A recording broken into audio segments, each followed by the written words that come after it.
તાત્કાલિક પોલીસે બાળકીને મેડિકલ ટેસ્ટ માટે મોકલી આપી હતી અને મેડિકલ ટેસ્ટ કરાવ્યા બાદ એને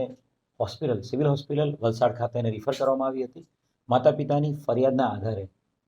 ભારતીય ન્યાય સંહિતા નવી ભારતીય ન્યાય સંહિતાની જે કલમ છે 65B 65(2) અને એની સાથે સાથે પોક્સોની કલમ 4, 5, 6, 8 મુજબનો ગુનો દાખલ કરી દેવામાં આવ્યો છે. આ બનાવની ગંભીરતાને ધ્યાને રાખીને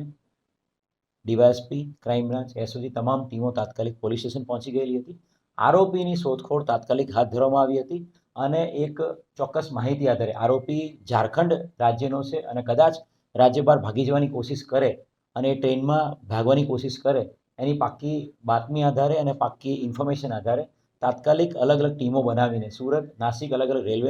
રેલવે ટ્રેનમાં બધી ટીમો મોકલવામાં આવી હતી અને આ આરોપી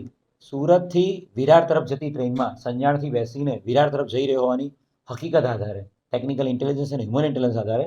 તાત્કાલિક પાલઘરના ક્રાઇમ બ્રાન્ચ અને પાલઘર એસપી સાહેબની મદદ લેવામાં આવી હતી. વલસાડ જિલ્લા